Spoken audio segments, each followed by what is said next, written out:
What's up guys, I'm Wholesome Joe, and tonight's video I'm going to answer a question that I get asked a lot, which is, how'd you make that awesome 3D printed Proton Pack? Hey, you guys got another one of those Proton Packs? My kid brother really wants one. The Proton Pack is not a toy. First off, there's a lot of different ways that you can acquire and or build a Proton Pack, and it's changed kind of over the years, going all the way back to the beginning of the Ghostbusters fandom when a guy named Norm, I think his last name was pronounced Gagnon. Pardon me if that is pronounced incorrectly.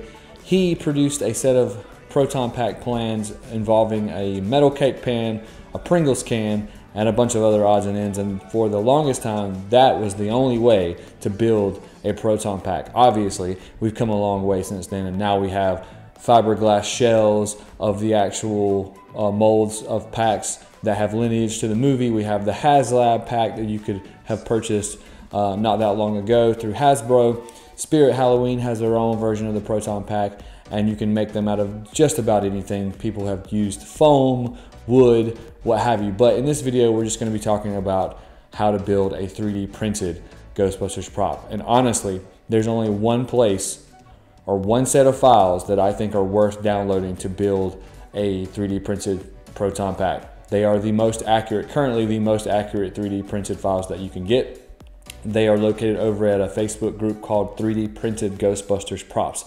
A gentleman by the name of Quentin, who in the community we call Q, painstakingly recreated the Ghostbusters Proton Pack in 3D and distributed those files out to the community for free.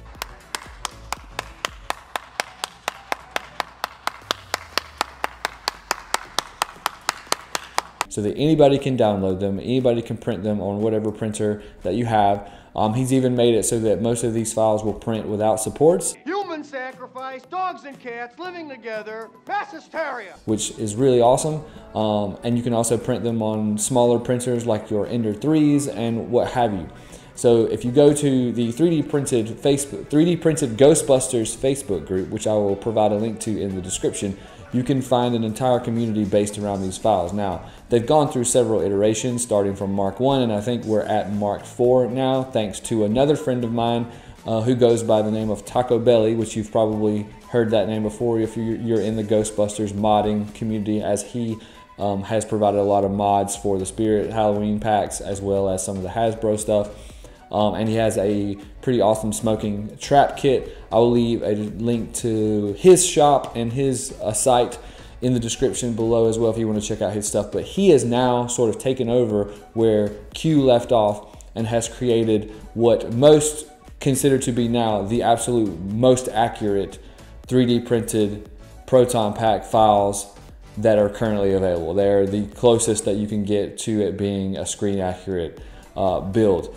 So we're on Mark 4, version Mark 4 of the Proton Pack files now. I actually have built Proton Packs myself from parts from Tacobelli himself because we live kind of close to each other. And I've actually seen him and got to hang out with him in person and seen all the stuff, the really cool stuff that he does in the Ghostbusters community. And it is really awesome to see that he has now taken on that project and is continuing to work on it. I think Q is still working on stuff too. And I know there's a slime blower in the works, so if you're interested in that, once again, the 3D Printed Ghostbusters Props group is the place to be for all of your 3D Printed Ghostbusters Props needs.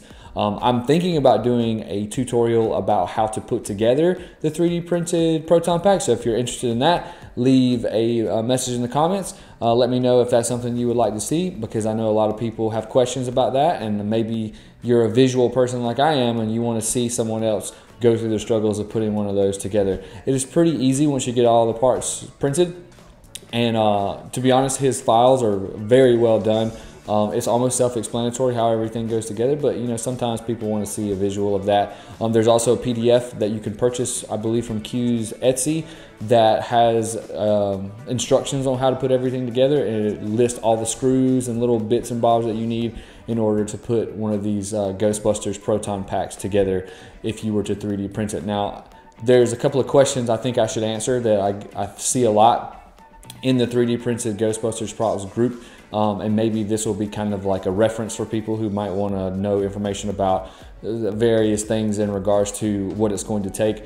So the first question is, what kind of printer do I need to print a Proton Pack? Well, as I said before, all you need is a FDM printer. You can use something like an Ender 3 or a CR10 if you want to be able to print the cyclotron and some of the other parts in one piece. If you're using an Ender 3, some of the parts are going to be printed split up in sections, and luckily Q's already done that for you, so you don't have to go through the process of splitting all these parts up manually. He's already done it for those of you who have smaller printers like the Ender 3.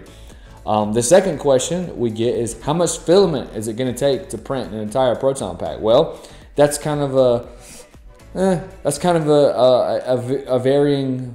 The answer will vary because you never know what parts are going to print successfully and what parts are not. And since we're talking about something as big as a Proton Pack, you're probably going to run into some failures at some point, and if you don't have your printer dialed in. Like I said, a lot of these parts will print without supports, and it's kind of like magic how crazy it is that some of the parts will print without supports, because I was looking at some of them and I'm like, there's no way this is going to print without supports, and it did. So just trust that it will. You know, if you have any questions, go into the Facebook group. You can ask. There's a lot of nice people in there who are more than willing to answer your questions. I am one of them. You can ask questions in the comments on this video. I'll be glad to try to assist you if you're in the process of building your own Proton Pack right now with these 3D printed Proton Pack files. Make sure that you get the Mark IV version of the files, because those are the most accurate at the time of this video. I'm sure Tacobelli is continuously working, making tweaks to make it even better. So by the time this video is released, or even later down the line, the files may be newer. I'll try to keep this video and the links in the description updated in case it does get updated, you know, after this video is released. So if you're in the market for a Proton Pack and you're not going to get a HasLab pack, or you're not going to get the Spirit pack and you want to do it yourself, I cannot recommend enough the 3D Printed Proton Pack group on Facebook, and Quentin and now Tacobelli's Mark IV Proton Pack files.